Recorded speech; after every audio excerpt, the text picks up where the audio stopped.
the night we dropped the engine back in the car, my mom called us in for dinner, and my dad said, "Oh, it's all right, Mick. It's getting a little dark out anyways. We'll finish it up tomorrow." And she died the next morning of an undetected brain aneurysm. It was a couple of weeks after she died that we went out there and fired that thing off, and it was the first time I smiled since that night. And that's just something that I always will hold dear to my heart. Welcome, fellow car enthusiasts. My name is Rudy Samsel, and I am the co-founder of GuysWithRides.com, the only dealer-free community and marketplace for car enthusiasts like you and me. I'm a firm believer there is a story under the hood of every classic car. And that's why I created the Guys With Their Rides podcast. In this podcast, I featured fellow car enthusiasts with interesting rides and the fascinating stories each one tells. Since starting the Guys With Rides franchise 5 years ago, some felt the need to criticize the use of the word guys in our brand. As far as I'm concerned, the term car guys is a gender-neutral pronoun. No one epitomizes that fact more than Michaela Brass, a.k.a. Miss Mopar. A passionate Mopar fan as far back as she can remember, Michaela is an enthusiastic car guy who wants to do everything she can to keep the classic car hobby alive. I hope you enjoy my interview with Michaela, and if you do, I encourage you to press the like buttons. I also encourage you to subscribe to this channel. It costs you nothing to do so. It helps us grow the channel, and it alerts you every Tuesday when we have a new episode on. And now, fellow car enthusiasts, please enjoy my entertaining interview with Michaela Brass, a.k.a. Miss Mopar. So welcome to the Guys With Their Rides podcast. And what better way to start with a car guy known as Michaela? Am I saying Michaela right? Michaela. It's a hard one. Okay. So what better way to start this than with Michaela, a.k.a. Miss Mopar of Philadelphia? Yeah. So I want to welcome, and we're at her place of work here in Lansdale, the Lansdale Auto Group. Correct. I'll put a little plug in. Thank you. And we're doing that because we're going to talk about the car show you're going to have here that you're organizing, the All Mopar Show. We're going to get into some very interesting things, some cars, some not, and we'll go from there. So sounds good. So Michaela. Mickey. Call me Mickey. Mickey. Okay, Mickey. All right, Mickey. So Mickey, how did you get into cars? I have Mopar in my blood. My dad's parents met working at a Chrysler dealership. My grandfather was the technician, and my grandmother was working in the office. And my grandpa was a Chevy guy at the time. He was driving around in a 55 Chevy. And when they got married and they had my dad, they bought a 1962 Chrysler 300 off of the showroom floor at JZ Motors, where they worked and met. And that car remained in our family for the entirety of its life. My grandparents owned it until 72. They sold it to my great uncle. And they, at the time, got a 1972 Plymouth Fury Grand Coupe. My uncle had it for many years. And when my dad turned 16, he bought it back for $65, restored it to factory perfection. And it has been the definition of my childhood. My first memories of life are being in my car seat, chained into the car because it didn't have seatbelts. Going to car shows or going into town to get ice cream. And as I got older, I would always find myself out with my dad working on whatever car he was working on at the time. He also has a 70 Challenger and an 85 Ram, Power Ram, and just always sort of found myself wanting to be like him. It was so cool. I thought he was so fascinating, like to watch him shift gears in the Challenger. I wanted to do that. I was so little and I didn't know, I don't think I grasped the weight and the magic of the domestic automobile, but I knew that the sound and the smell and the feeling of him shifting gears was something that I wanted to feel for the rest of my life. So I was born with it in my blood. That's awesome. So you are a true car guy. I'm a car guy, yeah. I have to tell you, I'm not much of a muscle car guy. I love your. That's the same car your dad takes to shows. The 62 Chrysler, I yeah. love that 300. That's a beautiful car. I'll have to get some pictures of that. Oh, yeah. It's I'm more of a. If I was going to have a Mopar garage, it would be filled with Imperials and letter cars. Yeah. Well, and the kind of cool thing about my dad's 62 is it should be a letter car, but it's not. So the Chrysler 300 Sport was the first year that they did that. And instead of coming with the 413 Crosser, it came with a 383 2-barrel. Wow. Because we didn't have a lot of money. And there is a comical photo that I'll have to show you.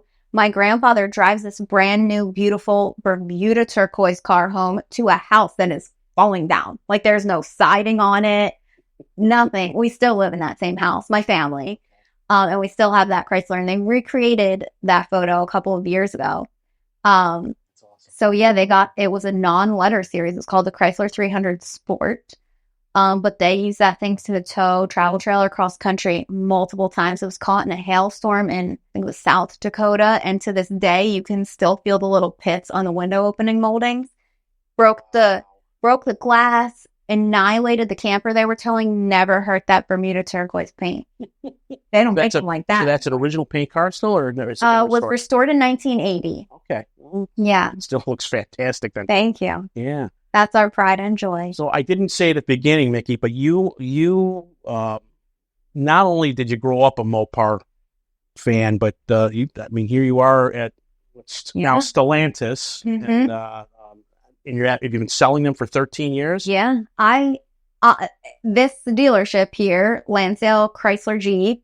I'm the fourth generation of my family to work here. Wow. So my dad and my uncle currently work here. My great-grandfather retired as parts manager, and my grandfather retired as parts manager, and my great-grandfather also worked here. So I always joke that I have more lineage here than the actual owners of the dealership. They're only on generation 3.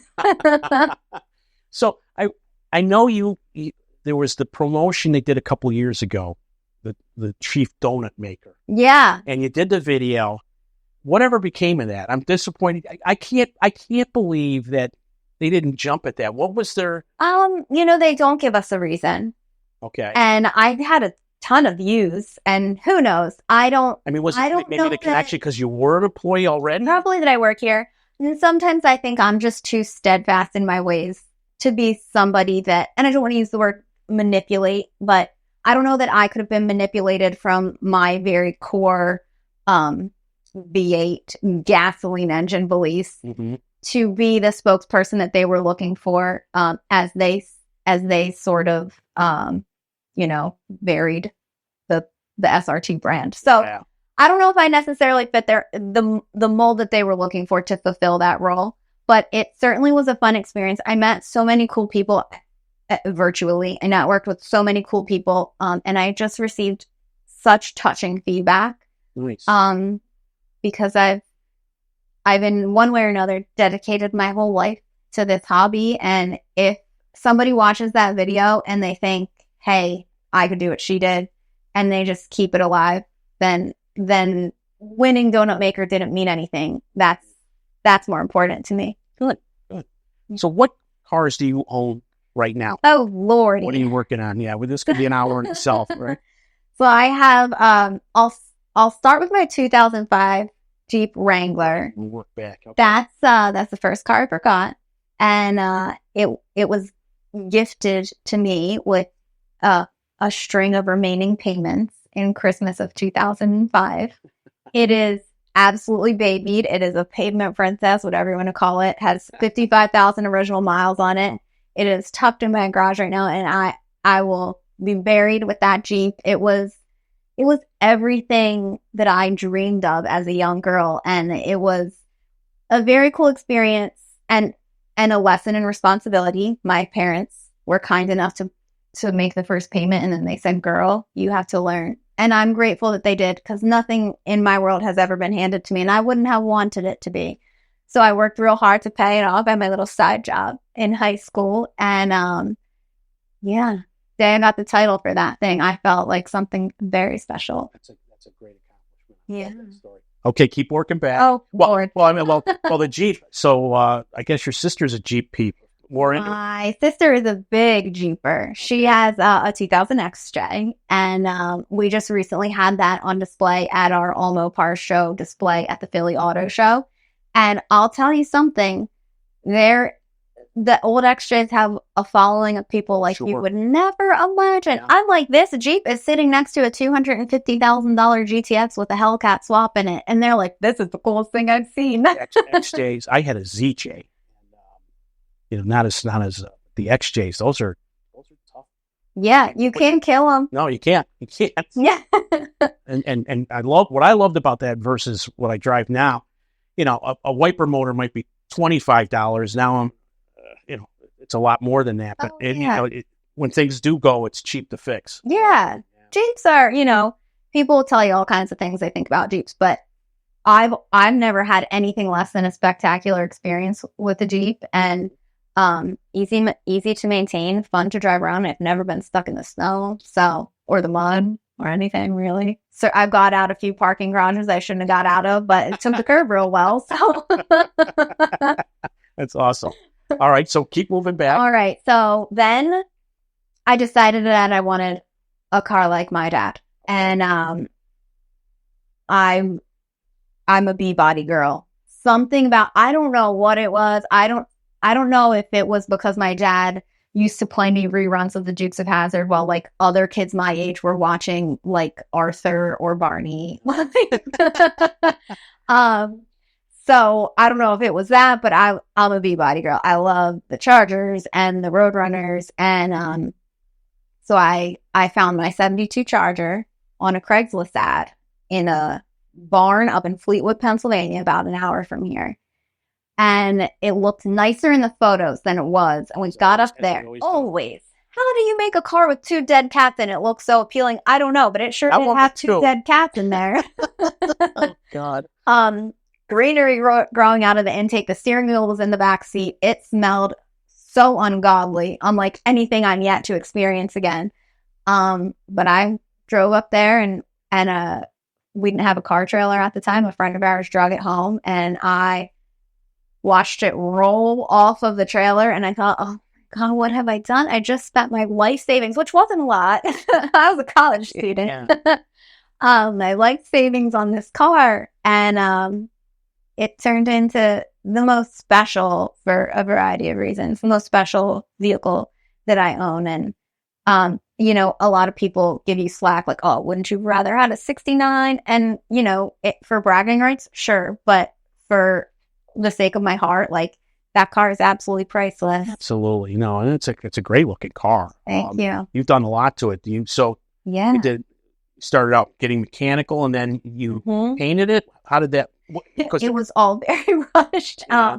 I got myself a loud mouth, and in 2012, my dad had the 300 and an invitational display out at Carlisle. Okay. And here's little old me full of just like the hellfire. And I had this chip on my shoulder that I wanted to somehow be the girl that saves the classic automobile. And I walk up to Ed, who runs the Chrysler show at Carlisle, and I introduce myself. Hi, Ed. I'm Frank's daughter, Michaela, and I think you should have a female owner's display. And he humors me, and, oh, absolutely, yeah, we'll get that on the schedule for maybe a couple of years from now. I'm like, great. I have this piece of junk sitting in my driveway, in my dad's driveway. And a couple of months later, he calls me, and he's like, we're gonna go ahead with the female owner's display, and you're going to be in it. And I was like, well, all right. So me and my dad restored that car together. I was young. We cut a couple of corners that maybe we shouldn't have cut. But we got it done. I got it back from paint just like 2.5 weeks before we were supposed to go out to Carlisle. We still had to do interior. We still had to do headliner. Like, that car smelled like lacquer sitting in the Y building at Carlisle. So talk us through, because it was a bittersweet restoration, right? Oh, absolutely. So I got that car in October of 2010 with the intention that I just wanted a driver. I just wanted to be behind my dad in our little family parade of Mopars to these local car shows. That was going to be my euphoria. Like, just behind the Chrysler, behind the Challenger, my uncle has this GTX. You've probably seen it in the picture that floats around the internet, pulling the boat out of the water. And that was my dream. And I just wanted a cruiser. And so we started tinkering with it. My dad's an engine machinist by trade. So we were real quick to rebuild the engine. And the night we dropped the engine back in the car, my mom called us in for dinner. And my dad said, "Oh, it's all right, Mick. It's getting a little dark out anyways. We'll finish it up tomorrow." And she died the next morning of an undetected brain aneurysm. Oh, I'm so sorry. So the car just sat for about a month and a half. And like when you lose someone so tragically and so unexpectedly, like your life just becomes autopilot. Like I was just trying to survive. I didn't have an up or a down or a right or a left or an east or west. Everything was just a big blur, and you would get through one day and you would feel guilty if you felt happy about it. It was just a very strange experience, as I'm sure anybody who's been through such a thing would relate. And so it was a couple of weeks after she died that we went out there and fired that thing off, and it was the first time I smiled since that night. And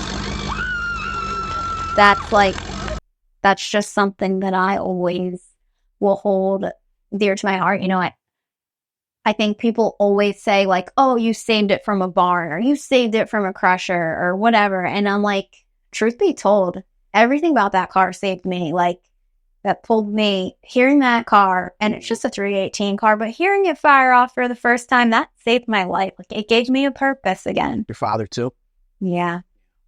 And my dad's a special guy. Like, I'm very lucky to have him.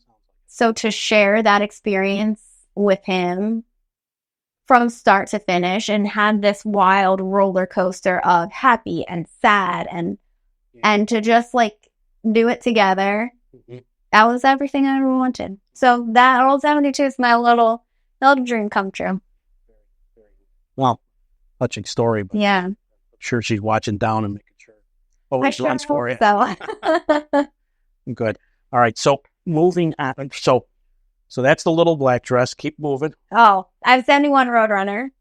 That's been in the family for a while. That's a perpetual project. It has a lot of underneath rot, and it's a rare car. It's a factory 340 4-speed car, strobe stripe delete with a full white vinyl top. The Roadrunners usually had a Landau top with a stripe kit.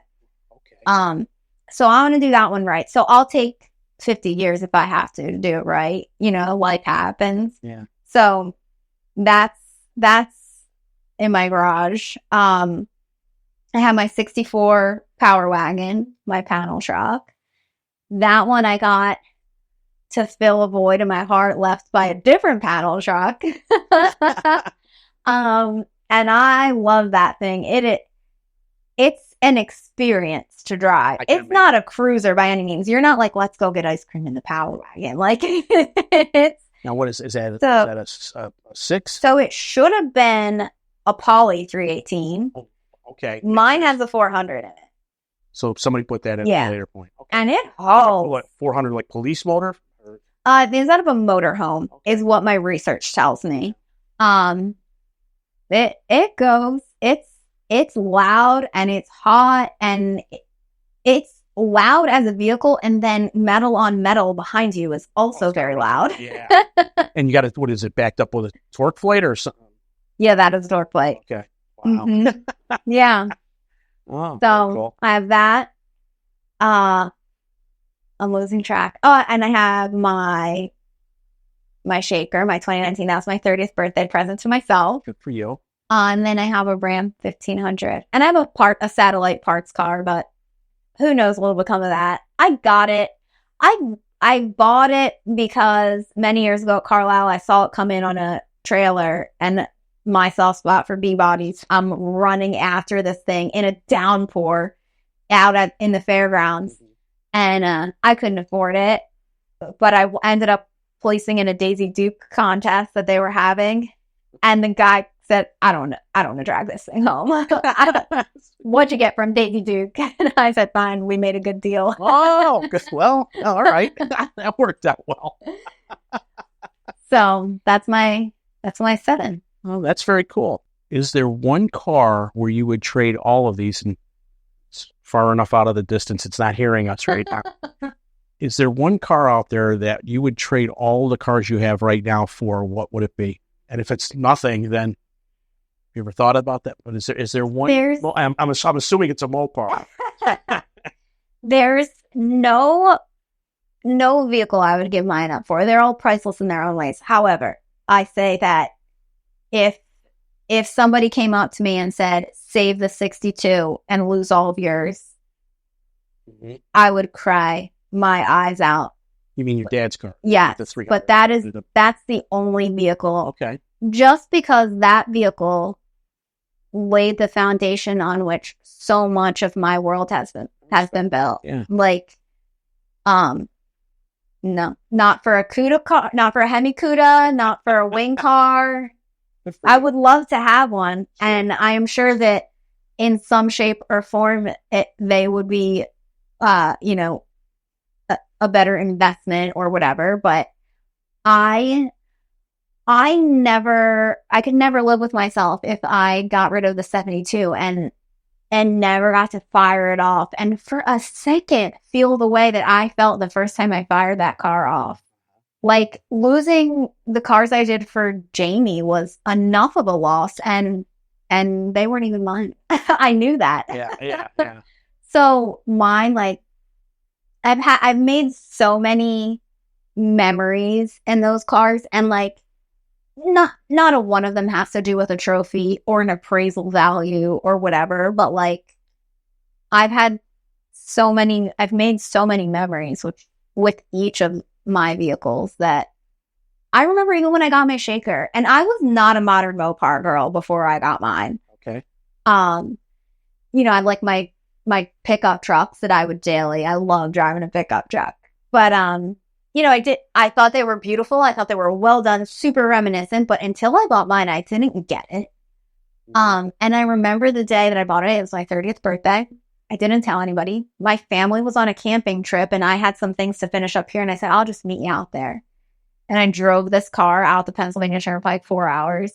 Oh my God. Pulled up to the little campground, and they're like, what did you do?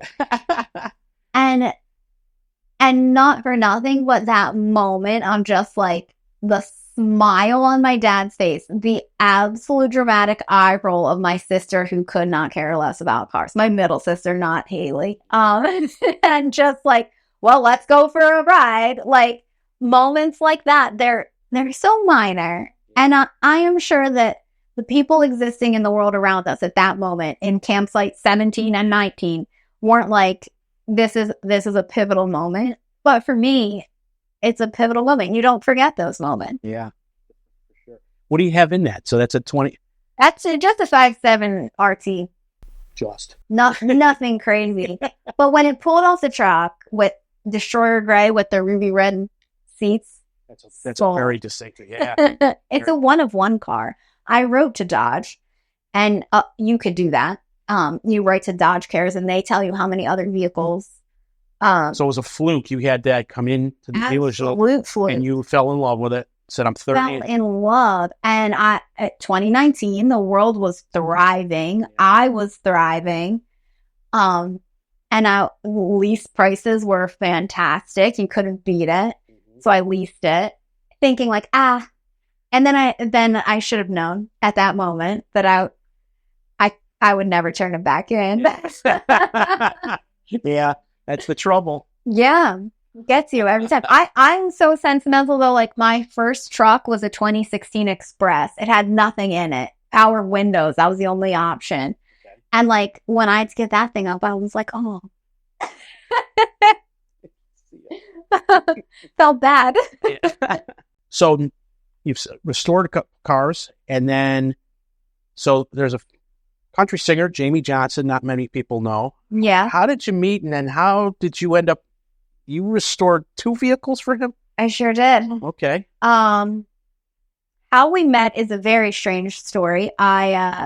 We sort of ended up at dinner at the same place after a show. I was a fan. Okay. And we just started chatting, and he had this old 86 D150 100 Custom. And mentioned it. I showed him a picture of my dad's. My dad is an 85 Power Ram. We just got going back and forth. And I had actually become really good friends with one of his band members. And we kept in touch for a while. And another show rolled around and I become friends with Rowdy and we were hanging out, whatever. And Jamey said, oh, I have this old CJ5. Do you think you could help me fix it up? And in my head, I'm like, what's wrong with you? Like, I have the experience of one restoration that I did. Yeah. But he was real generous in letting me learn a lot on his vehicles. And so I did a 74 CJ5 for him and then his 86 Dodge. And it was fun. It taught me that I don't ever want to do restorations for a living.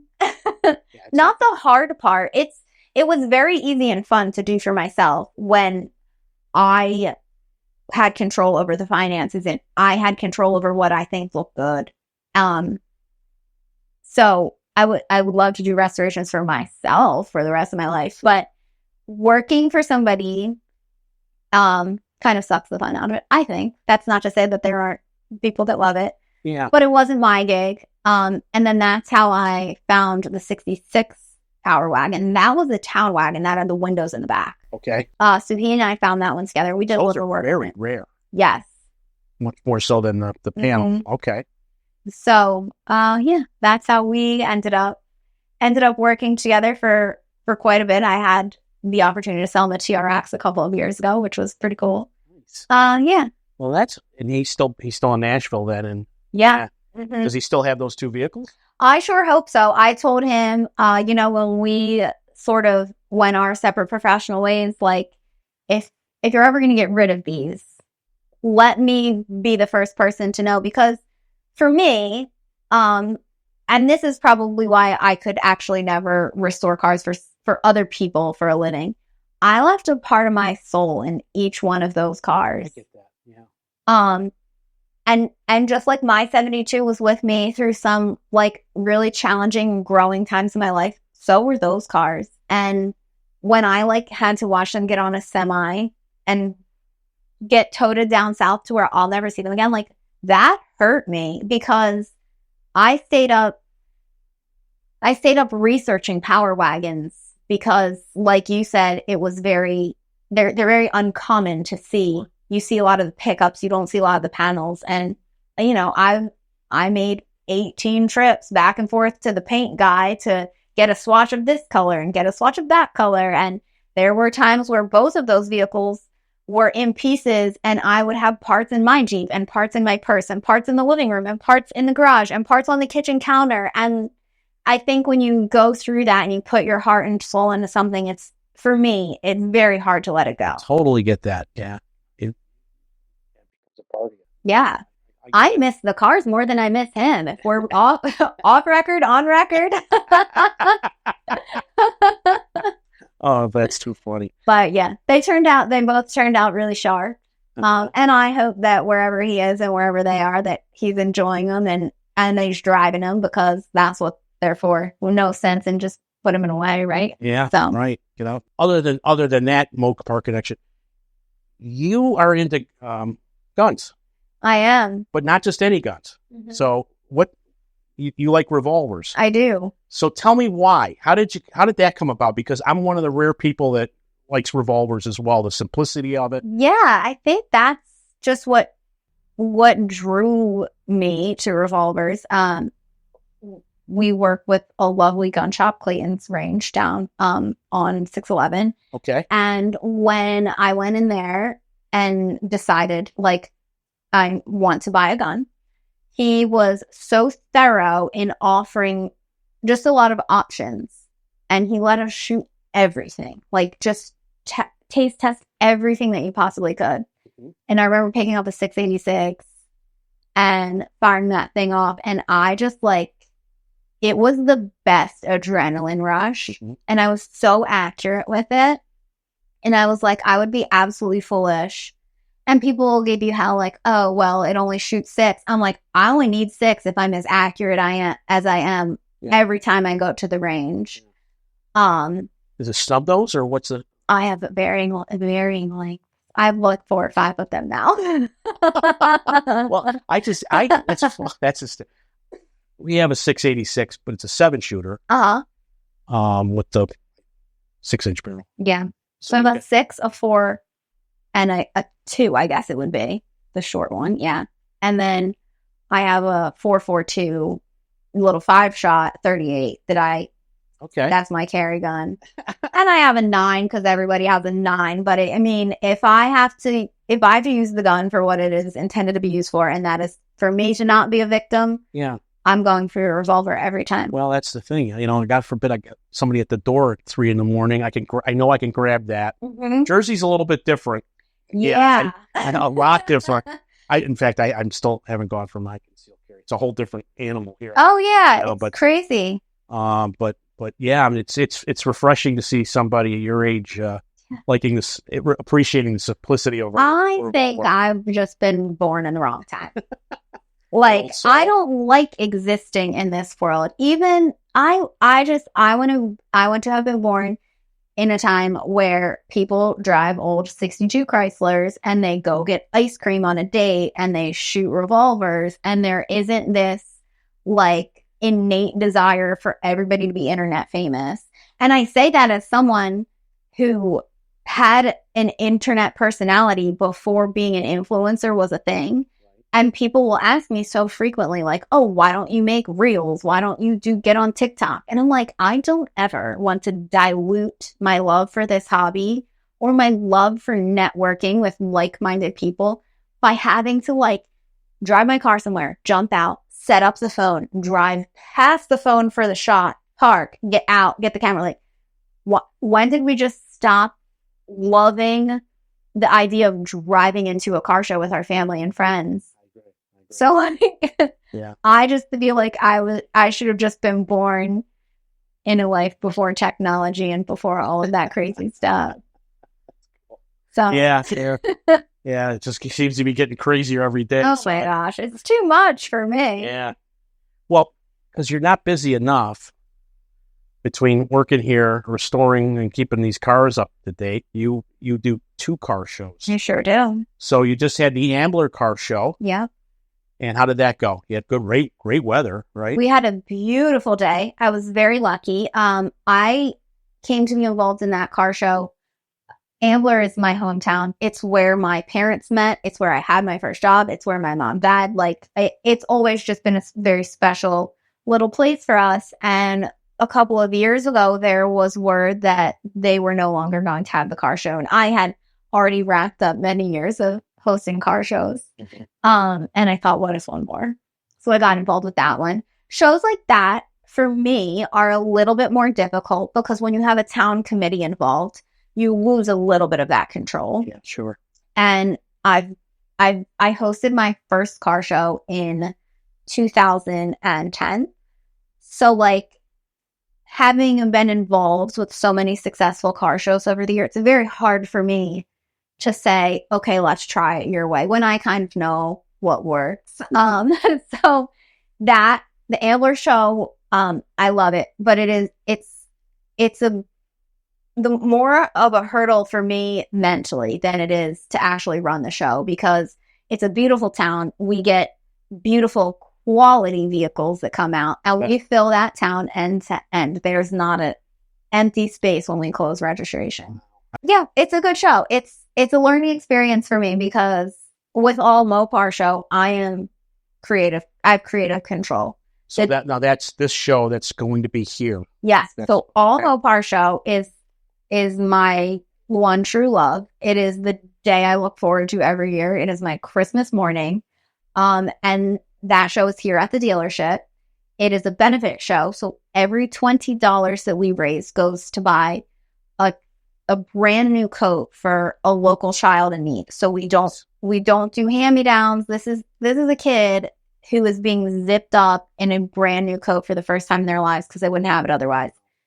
And we physically take the coats.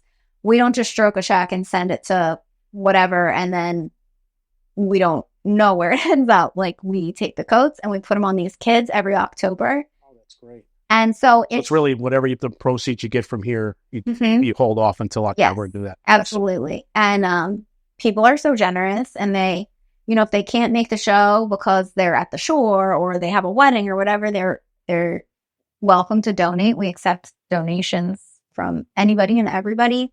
But All Mopar Show, we've had participants with vehicles here from 13 states, including California. Awesome. And what my favorite thing about All Mopar Show, when you take away the benefit aspect, is that it is such a blend. We have classics, we have moderns, we have resto mods, we have perfect factory vehicles, we have survivors, we have like meticulously restored, we have work in progress, we have it spans everything you could think of. If you want to see a wing car, we have one here that's in perfect condition. Nice. If you want to see a car that got here via a can of gas in the front seat, we also have that. And if I skip garage, it's just a car show where everybody is welcome to come. The only requirement is that it is a Mopar. Yeah. And it helps give the younger generation the opportunity to come out and sort of meet the guys that have been doing it for a long time.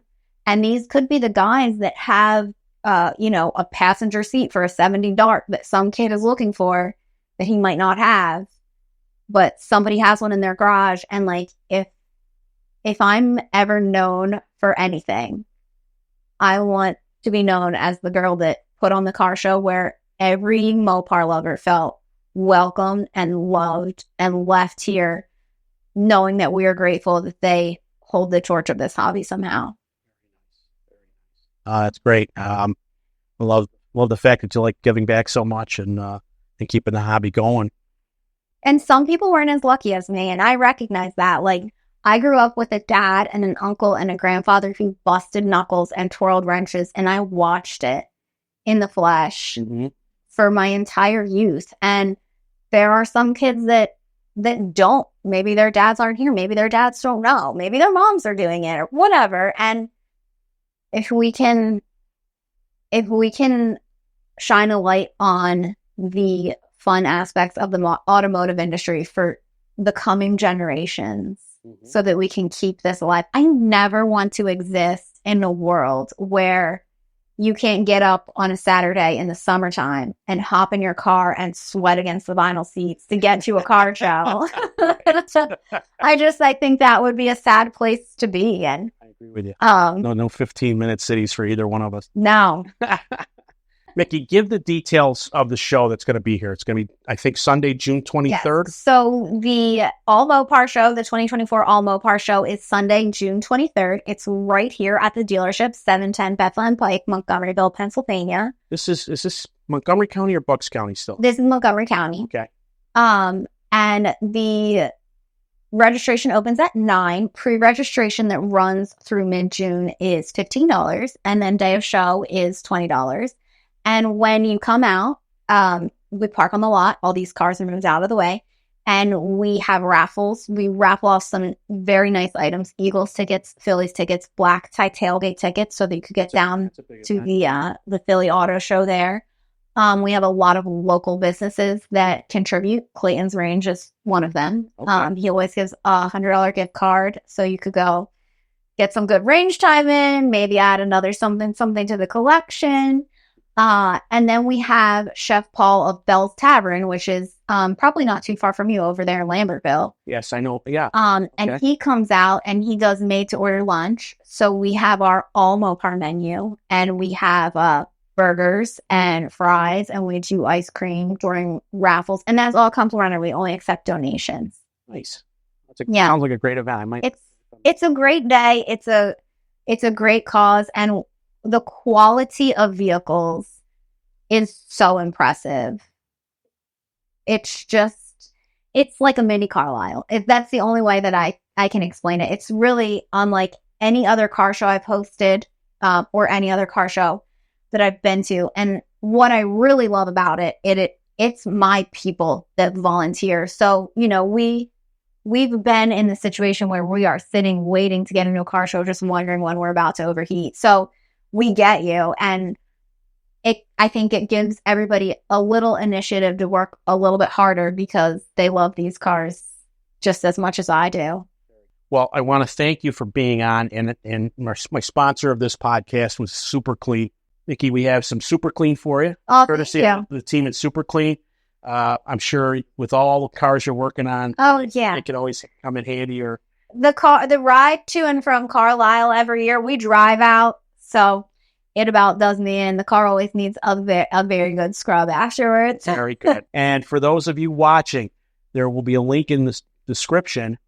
If you want to enter a contest, we're giving away a jar of this and a jar of their aerosol. So all you have to do is follow the link in the description on the YouTube channel, and we'll have a drawing. We'll announce the winner of this contest on the June 11th podcast. So, Mickey, thank you. Thank you. This was so much fun. I appreciate it. I enjoyed it and could know you a little bit more. And it's great to see not only a young person like yourself into the cars, but to see a woman so passionate about it and trying to keep the hobby going. That's what we need. And like we say, Guys with Rides is everyone, not just... Hey, I'm a guy with a ride. I just happen to be a girl. There you go. Fantastic. Well, thanks again. I appreciate it. Thank you so much. If you enjoyed this podcast, please press the like button. And if you haven't done so, I encourage you to subscribe. It doesn't cost you anything, and it helps support the channel, not only for podcast activities, but the Guys with Rides Garage cars.